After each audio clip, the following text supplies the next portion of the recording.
கோடி வீட்டு கொள்ளை. ராஜாக்கள் 21ஆம் அதிகாரம் 1. இஸ்ரவேலுக்கு பின்பு இஸ்ரவேலாகிய நாபோத்துக்கு இஸ்ரவேலிலே சமாரியாவில் ராஜாவாக ஆகாபின் அரண்மனை நண்டையில் ஒரு திராட்சை தோட்டம் இருந்தது. ஆகாப் நாபோத்தோடு பேசி, உன் திராட்சை தோட்டம் என் வீட்டிற்கு அரித்து இருக்கிறபடியால் அதை கீரை கொள்ளையாகும்படி எனக்கு கொடு. அதே பாதிக்கல் நல்ல திராட்சை தோட்டத்தை அதற்கு பதிலாக உனக்கு தருவேன். நல்லது உனக்கு வேண்டுமானால் அதன் விளைக்கிரமான பணத்தையே தருவேன் என்றான். நாபோத் ஆகாபை நோக்கி, நான் என் பிதாக்களின் சுதந்திரத்தை உமக்கு கொடாதபடி கர்த்தர் என்னை காப்பாராக என்றான். இப்படி என் பிதாக்களின் சுதந்திரத்தை உமக்கு கொடேன் என்று இஸ்ரவேலாகிய நாபோத் தன்னோடு சொன்ன வார்த்தையை ஆகாப் சலிப்பும் சினமா தன் வீட்டுக்கு வந்து போஜனம் பண்ணாமல் தன் கட்டின் மேல் படுத்து தன் முகத்தை திருப்பி கொண்டிருந்தான். அப்பொழுது அவன் மனைவியாக எசேபேல், மகா பெரிய கில்லாடி, அந்த காலத்து கில்லாடி இந்த அம்மையா தான். எசேபேல் அவனிடத்தில் வந்து, நீர் போஜனம் பண்ணாதபடிக்கு உம்முடைய மனம் சலிப்பா இருக்குது என்ன என்று அவளை கேட்டதுக்கு அவன் அவளை பார்த்து, நான் இஸ்ரவேலனாகிய நாபோத்தோட பேசி, உன் திராட்சை தோட்டத்தை எனக்கு விளைக்கிரமை கொடு, அல்லது உனக்கு சடிதியாய் அதற்கு உனக்கு ஆசையானால் அதற்கு பதிலாக வேறு திராட்சை தோட்டத்தை உனக்கு தருவேன் என்றேன். அதற்கு அவள், என் திராட்சை தோட்டத்தை உமக்கு கொடுக்க மாட்டேன் என்று சொன்னான் என்றாள். அப்பொழுது அவன் மனைவியாக எசேபேல் அவனை நோக்கி, நீர் இப்போது இஸ்ரவேலின் ராஜ்யபாரம் பண்ணிக்கொள்கிற அல்லவா? நீர் எழுந்து போஜனம் பண்ணி மனமகிழ்ச்சி ஆயிரும். இஸ்ரவேலனாகிய நாபோத்தின் திராட்சை தோட்டத்தை நான் உமக்கு கொடுப்பேன் என்று சொன்னாள். ஐயா, எசேபேல் பயங்கரமான கில்லாடி, அந்த காலத்திலே இருந்திருக்காங்க. இப்ப பாருங்க, கர்த்தருக்கு பிரியமானவர்களே, கோடி வீட்டு கொள்ளை பாருங்க. ஒருவனுடைய ஏழைகளுடைய நியாயத்தை கர்த்தர் விசாரிப்பார் என்று சொல்லப்பட்டிருக்குது. ஏழையாய் இருக்கிறான் என்று ஏழை கொள்ளையிடாதே, கர்த்தர் அவனுக்காக வழக்காடுவார். உன்னுடைய ஒர்க்கர்ஸுடைய சம்பளத்தை பிடிச்சு வச்சுக்கிட்டு டான்ஸ் ஆடாத, அவன் வறுமையோடு விளையாடாத. அவன் இன்னைக்கு 5000 ரூபாய் கேட்டிருக்கான், அவன் இன்னைக்கு என்னை எப்படி எடுத்து பேசினார்ல, இந்த ரூபாயை நான் இழுத்தடிக்காத, கர்த்தர் உன்னை இழுத்தடிச்சிருவார். ஐயா, ஏழைகளோடு விளையாடாத. இங்கே நம்ம ஆகாப் ராஜா பக்கத்துல அங்க நம்ம நாபாத்துக்கு ஒரு திராட்சை ஒரு கொஞ்சம் இடம் இருந்திருக்கு. இவர் என்ன செய்யறாரு, இந்த ஆகாப்பு அந்த கண்ணு அந்த பக்கமா போயிடுச்சு. நிறைய பேருக்கு இந்த இட விஷயத்துல கண்ணு போயிடும். எப்படினாலும் பிராக்கெட் போட்டு வாங்குறது, அவங்க ஒரு திடனா இருக்கும்போது அவன் திடனிட்டு போகும்போது தகார்னு ஒரு ரூபாயை கொடுத்து மடக்கிறது வாங்குறது, எவ்வளவு நாள் அந்த காரியம்லாம் நடக்கும்? கர்த்தர் ஒருவர் இல்லையா? வானத்தை பூமி உண்டாக்கினவர், சொத்து வாங்க வேண்டியதுதான். ஒருத்தர் விருப்பப்பட்டு வித்தா வாங்கிட்டு போ. பிராக்கெட் பண்ணி வாங்குறது, இங்க பிராக்கெட் பண்ணாரு ஆகாப்பு, கர்த்தர் அவனை பிராக்கெட் பண்ணிட்டாரு. கர்த்தர் பார்த்துக்கிட்டே இருந்தாரு. இங்க பாருங்க நம்ம எசேபேல் கில்லாடியம்மா வந்தாங்க. இங்கே ஆகாப்பு என்ன செஞ்சா, நாபாத்திட்ட கேட்ட உடனே, என்னுடைய பிதாக்களுடைய சுதந்திரத்தை உனக்கு கூடாதபடி கர்த்தர் காப்பாற்றுவாராக. இவன் அந்த வார்த்தையை சொன்னான், கோடி வீட்டு கொள்ளை. இப்போ இங்க என்ன செய்யறாரு, நம்ம ஆகாப்பு வந்து வீட்டுல வந்து படுத்துட்டார். உடனே என்னை பார், என்ன அழகை பாருன்னு எசேபால் அம்மையார் வந்துட்டாங்க. கண்ணுக்கு மை விட்டுட்டு அழகா வந்து நிற்கிறாங்க. அத்தான், என்னத்தான் சோர்ந்து படுத்துட்டீங்க? என்ன கில்லாடி எசேபால், ஏமா இதை மாதிரிமா நாபாத்துக்கிட்ட கேட்டேன், திராட்சை தோட்டத்தை தரமுடியும். ஆடா, அவன் கிடக்கான், நாளைக்கு நான் உனக்கு எடுத்து தாரேன். உடனே இந்த அம்மா லெட்டர் எழுதுறாங்க. நாபாத் கடவுளையும் ராஜாவையும் தூசித்தான் 2 பேருக்கு. அது ஆளுக்கு டாஸ்மார்க்ல 100 மில்லி வாங்கி கொடுத்தாங்க. அவன் 2 பேரும் வந்து சாட்சி சொல்லித்தான். கல்லெறிந்து கொன்னாச்சிய. இது வரைக்கும் தான் ஐயா உன் கதை, எசேபேல் உன் கதை. மேல் மட்டும் பார்த்து கொண்டே இருந்தது. ஆண்டவராய் இயேசு கிறிஸ்து எல்லாத்தையும் கவனித்துக் கொண்டிருக்கிறாய். ஒருத்தனுடைய வீட்டை கெடுத்த ஆண்டவர் வீட்டை கெடுக்க கர்த்தர் என்ன செய்ய சித்தம் கொண்டிருக்கிறார். அடுத்தவனுக்கு இருக்கிற நல்ல ஒரு மனைவியை நீ கெடுத்தா உன் வீட்டுல வர்ற துன்பங்கள் அநேகமா இருக்கும். ஆண்டவர் பார்த்துக்கிட்டே இருந்தார். இவன் நாபாத்தை கொலை பண்ணியாச்சு, எசேபேல் உன் காரியம் முடிஞ்சு தேவன் இறங்கிட்டார். அங்க ஒரு தீர்க்கதரிசி அனுப்புறார். 1 ராஜாக்கள் 21:17 வாசிக்க, கர்த்தருடைய வார்த்தை திஸ்பேனாகிய எலியாவுக்கு உண்டாயிற்று. அவர், நீ எழுந்து சமாரியர்களுக்கு இஸ்ரவேல் ராஜாவாக ஆகாபை சந்திப்புக்கு போ. இதோ அவன் நாபோத்தின் திராட்சை தோட்டத்தை சொந்தமாக எடுத்துக்கொள்ள அங்கே போயிருக்கிறான். நீ அவனை பார்த்து, நீ கொலை செய்ததும் எடுத்துக்கொண்டதும் இல்லையே என்று கர்த்தர் சொல்லுகிறார். நாய்கள் நாபோத்தின் இரத்தத்தை நக்கிற ஸ்தலத்திலே உன்னுடைய இரத்தத்தை நாய்கள் நக்கும் என்று கர்த்தர் சொல்லுகிறார்.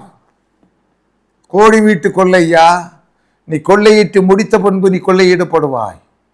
இங்க பாருங்கய்யா, இவர் எல்லாம் கச்சிதமா அந்த திராட்சை தோட்டத்தை எடுக்கிறதுக்கு இவர் போயிட்டு இருக்காரு. ரொம்ப அப்படியே குதிரையில போயிட்டு இருக்காரு.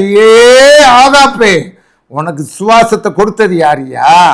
இந்த உலகத்துல உன்னை வாழ வைத்திருக்கிறது யார்? ஆண்டவர் அங்க எலியாவுக்கு பேசினாரு, போடா, நீ கொலை செய்ததும் நீ எடுத்துக்கொண்டதும் இல்லையோ, எந்த இடத்துல நாபாத்துடைய ரத்தம் சிந்தப்பட்டது அந்த இடத்துல நீ அவுட்டு, உன் பொண்டாட்டி அவுட்டு. எசேப்பாலாம் அவுட்டு சொல்லித்தாரியா, சொன்னது செஞ்சாரியா. எசேப்பேலுடைய ரத்தம் அங்கே தலைகீழ அங்கே வந்து சிந்திச்சு அந்த இடத்துல அதே ரத்தத்தை சிந்த வச்சாரியா. கோடி வீட்டு கொள்ளை, ஏழையா இருக்கிறான் என்று ஏழையை கொள்ளையிடாதே, அவருடைய மீட்பர் வல்லவராக இருக்கிறார். ஆக பார்க்கின்ற வேளையிலே கர்த்தருக்கு பிரியமானவர்களே, இது நமக்கு ஒரு பாடமாக இருக்கிறது. எளியவனுக்கு திக்கட்டவனுக்கு உதவி செய், தான தர்மங்களை பண்ண மறவாதே, அவனத்திலிருந்து எடுத்துக்கொள்ள என்ன செய்து எடுத்துக்கொள்ள ஐயப்படு. வேதம் திட்டவட்டமாக சொல்லுகிறார், உன்னோடத்துல வேலை வாங்குறவனுக்கு அவன் சம்பளத்தை கொடுத்து கொடு, சாயங்காலத்துக்குள்ள அவன் போர்வை கொடுத்துரு, அவனுடைய இஷ்டம் அதுதானே, அதிலிருந்து நீ கை வைக்காதே என்று சொல்லுகிறது. நான் கர்த்தருக்கும் ராஜாவுக்கும் பயப்படுற மனுஷன், நான் கர்த்தருக்கு பயப்படுற மனுஷன். இந்த மனுஷனுடைய சம்பளத்தை நான் எப்படி வச்சுட்டு இருப்பது? கொடுக்கணும். இன்னைக்கு எனக்கு கஷ்டம்தான், ஆனா 20 வருஷம் எனக்கு வேலை செஞ்சிருக்கான், இன்னைக்கு நான் டவுன் ஆகிட்டு அவனுக்குரிய பிஎஃப் எல்லாத்தையும் செட்டில் பண்ணியா, இடத்தை வித்தாவது கொடுப்பேன். எனக்கு தெரிஞ்சு தொழிலதிபர்கள் இருக்கிறாங்க, நஷ்டமடைந்து விட்டார்கள், ஆனாலும் ஒர்க்கர்ஸ்களுக்கு கொடுக்க வேண்டியதை சரியாக கொடுத்தார்கள். அந்த குடும்பங்கள் வாழ்ந்து கொண்டுதான் இருக்கிறது, அந்த குடும்பங்கள் கெட்டு போகவில்லை. இங்கே கோடி வீட்டு கொள்ளைய இந்த நான் இங்கே ஆகாப் நிறைவேற்றி முடித்தான் ஐயா, அந்த பாவத்தை அவன் மேல் திருப்பினார். ஆக கர்த்தருக்கு பிரியமானவர்களே, கர்த்தர் நல்லவர், இக்கட்டு நாளில் அரணான கோட்டை தான், அவனவனுக்கு நான் அளிக்கிற பலன் என்னோடு கூட வருகிறது. நீதி வெளிப்படுத்தல் 22 ஒரு வாக்கியத்தை சொல்லியிருக்காரு ஐயா, அவனவனுக்கு நான் அளிக்கிற பலன் என்னோடு கூட வருகிறது. ஆகவே நீ உன்னுடைய சந்ததி வாழ வேண்டுமா? இங்க ஆகாப்புடைய சந்ததிக்கு ஆண்டவர் சாபத்தை போட்டு விட்டார் ஐயா. காரணம், ஒரு ஏழையினுடைய வயக்காட்டை எடுத்துக்கொள்ள ஆசைப்பட்டாய்யா. அவன் அரசனா இருந்த காரியத்தை செய்யலாமா?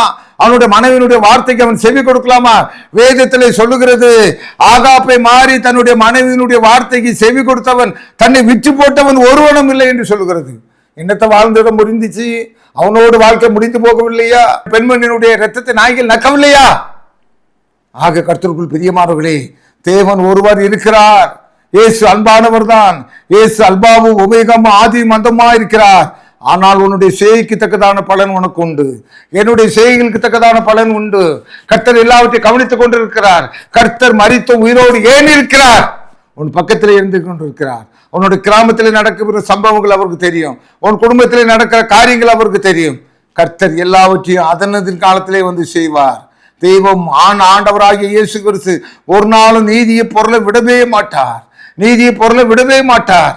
இங்கே ஆகாப்புடைய காலத்திலே நாபாத்துடைய விஷயத்திலே தேவன் கவனித்துக் கொண்டே இருந்தார். தன்னுடைய தீர்க்கதரிசியிலே சொன்னார், 19வது வசனத்திலே சொன்னார், அவனை பார்த்து நீ கொலை செய்ததும் எடுத்துக்கொண்டதும் இல்லையோ? எங்கேயா இருக்குது? இன்னைக்கு யார் பார்த்துட்டு இருக்கான்? நம்ம 2 பேருக்கு தான் இது ரகசியம், இதை ரகசியமா வச்சுக்கணும். 3வது ஒரு ஆள் இருக்காரியா, ஆண்டவர் இருக்காரியா. நீனும் உன்னுடைய மனைவி எந்த ரகசியத்தோடு தான், ஒவ்வொரு ஆணும் தன் ஒரு பெண்ணை ஒரு ரகசியத்தோடு பிடித்துக் கொண்டு வருகிறான். என்ன ரகசியம்? தேவாலயத்தில் வைத்து சொல்லுகிறான், இன்பத்திலும் துன்பத்திலும் நான் உன்னை கைவிடாதிருப்பேன், என்னுடைய எல்லாவற்றையும் உனக்கு கொடுக்கிறேன், நீ துரோகம் பண்ணுவது எப்படி? உன் மனைவிக்கு நீ துரோகம் பண்ணுவது எப்படி? கர்த்தர் பார்த்து கொண்டிருக்கிறார். அருமையான பிள்ளைகளை பெற்று தந்திருக்கால, அந்த பிள்ளைகளுடைய எதிர்காலம் நல்லா இருக்கண்டமா? நீ எங்கெங்கே ஓடி அலைந்து கொண்டிருக்கிறாய, என்னத்தை கண்டுபிடிச்ச அவன் மனைவியை விட்டு? அருமையானவனை மனம் திரும்பு, இன்றைக்கே மனம் திரும்பு. இங்கே பார்க்கின்ற வேளையிலே கர்த்தருக்கு பிரியமானவர்களே, இங்கே எசேபாளுடைய இரத்தத்தை நாய்கள் தின்னும் என்று ஆண்டவர் சொல்லிவிட்டார். கோடி வீட்டு கொள்ளை, ஏழையா இருக்கிறான் என்று ஏழையை கொள்ளையிடாதே, அவனுடைய வஸ்திரத்தை அவனுக்கு கொடுத்து விடு, அவனுடைய பங்கை அவனுக்கு கொடுத்து விடு. இதா பிடிப்பா உன் பங்கு, நான் மெசேஜ் கேட்டுட்டேப்பா, அண்ணா உன்னுடைய சொத்தை நான் எடுத்துக்கிட்ட பிடி, உன் பிள்ளையுடைய கல்யாணத்துக்கு நான் உதவி செய்கிறேன், நீ செஞ்சு பாரு, உன் குடும்பம் ஆசீர்வதிக்கப்படும், உன் தொழில் விருத்தி அடையும். நீ வாங்காத இடத்தெல்லாம் தேவன் வாங்க செய்வார். அடுத்தவனுடைய இடத்தை விலை கம்மியாக வந்தாலும் அவனுக்குடைய ரேட்டை கொடு. எப்பா நீ உன் கஷ்டத்துல விற்கிறாப்பா, உன் காசு எனக்கு வேண்டாப்பா, இந்தாப்பா கூட 1 லட்சம் ரூபாய் பிடி, கொடுத்துப்பார். உன் குடும்பம் தலைக்கும், உன்னுடைய வருமானம் அதிகரிக்கும், உன்னுடைய சந்தையிலே ஆசீர்வாதம் மிஞ்சி இருக்கும், சமாதானம் நிலைத்து இருக்கும். ஆண்டவரே சோத்தரிக்கிறோம், துதிக்கிறோம் கர்த்தாவே. கோடி வீட்டுக்கு கொள்ளை கர்த்தாவே, ஏழையா இருக்கிறான் என்று ஆண்டவரே ஆகாப்புடைய மனைவி கொள்ளையிட்டால் கர்த்தாவே, கடைசியில் அவள் ஒன்றுக்கில்லாமல் போனால் ஆண்டவரே. இப்படிப்பட்ட காரியங்கள், பாவ காரியங்கள் வேண்டாம் கர்த்தாவே. நாங்கள் உமக்கு பயந்து நீதியை செய்ய, நியாயத்தை செய்ய எங்கள் கிருபை தாங்க. தேவன் ஒருவர் இருக்கிறீர் என்பதை உணர்ந்தவர்களாக கொடுக்கல் வாங்கல் எல்லாவற்றிலும் நாங்கள் சரியாக வைத்துக் கொள்ள கிருபை தாங்க. அடுத்தவனுடைய காசை வைத்துக்கொண்டு தலையில வைத்துக்கொண்டு நாங்கள் உல்லாச வாழ்க்கை வாழாதபடி ஆண்டவரே, அடுத்தவருடைய காசை கொடுத்து விட எங்களுக்கு உதவி புரியுங்க. நீதியும் நியாயத்தையும் கடைபிடிக்க எங்களுக்கு கிருபை தாங்க. ஆண்டவரே, வாழ்நாளிலே சத்தியத்து பரனாகிய நீர் சத்தியத்தின்படி நடந்தது மாதிரி நாங்களும் சத்தியத்துக்கேற்று நடக்க நான் வாழ எங்கள் கிருபை தருவீராக. இயேசுவினுடைய வேண்டுகிறேன் நல்ல பிதாவே. ஆமென், ஆமென்.